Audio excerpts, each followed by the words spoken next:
Donc, le vieillissement de la population s'accentue au Canada comme ailleurs. Les 65 ans et plus comptent pour 16,9 % de la population canadienne. Afin de répondre à ces préoccupations, que fera votre gouvernement pour améliorer les conditions de vie des personnes aînées? Alors, nous, on veut proposer encore une fois des projets de loi, parce que tout passe par la loi, puis modifier la loi, et on veut que les pensions de la sécurité de vieillesse augmentent, par exemple. En fin de compte, on parle ici de, pour 2023, une augmentation de 1 755 $. En passant, je le sais que ce montant par année, ce n'est pas beaucoup pour une personne âgée. On dit aussi qu'on veut augmenter le supplément du revenu garanti de 50 $ et plus par mois et 70 par couple. Et encore une fois, je trouve que ce n'est pas beaucoup, OK? Quand on dit aux gens aînés, OK, je vais te donner 100 $ de plus ou 200 $ de plus par année avec ce que les libéraux ont fait, mais ce n'est pas suffisant pour payer l'augmentation du loyer à côté. Puis quand on parle d'augmentation de loyer, on s'entend qu'il y a aussi l'augmentation de tout ce qui est l'alimentaire. Lorsque le pétrole augmente, tout augmente. Alors, je trouve que ce n'est pas assez, mais on arrive avec des solutions, des pistes de solutions, mais moi, je pense qu'on devrait aller encore plus loin. Et l'idée est là, c'est d'arriver puis de bien chiffrer, puis d'avoir peur de dire aux gens, à nos aînés, vous allez avoir moins, puis vivre avec moins. Là. Que fera votre gouvernement pour améliorer les conditions de vie des personnes aînées? Vous savez, en 2031, ils vont être 23 % de la population canadienne. Donc, plus on va avancer dans le temps, plus il va y avoir des personnes âgées.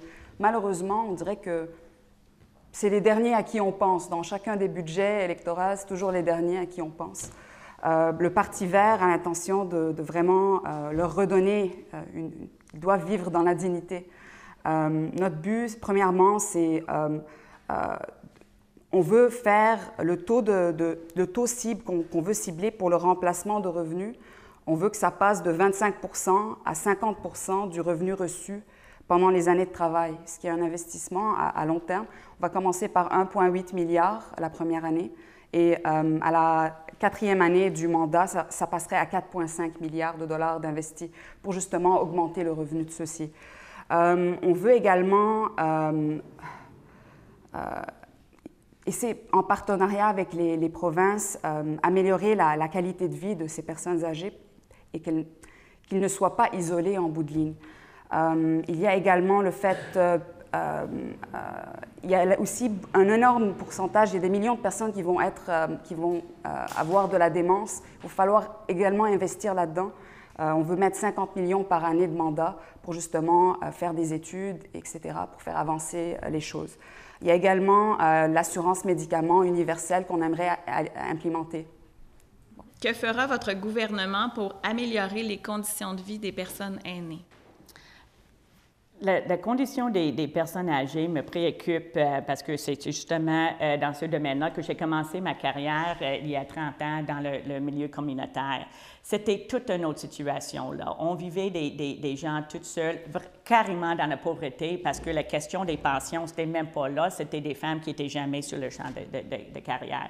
Là, 30 ans plus tard, qu'est-ce qu'on vit actuellement? Il y en a des aînés que ça va beaucoup mieux parce qu'ils ont travaillé puis ils ont des pensions, mais on a vu que pour les femmes, surtout des femmes, mais des hommes aussi, 75 ans et plus, il y a un problème. Donc, on a fait une annonce dans notre plateforme de bonifier la pension de vieillesse de 10 %, c'est-à-dire 60 à 70 $ à partir de l'âge de 75 ans. Et ça, c'est basé sur les études, parce qu'on voit que l'écart entre les revenus fixes et le coût de la vie était là à cet âge-là. Il y a aussi, bien sûr, toute une stratégie pour briser l'isolement, pour répondre aux besoins de logement, des résidences. Là, pour les infrastructures, je pense que le gouvernement fédéral était très présent.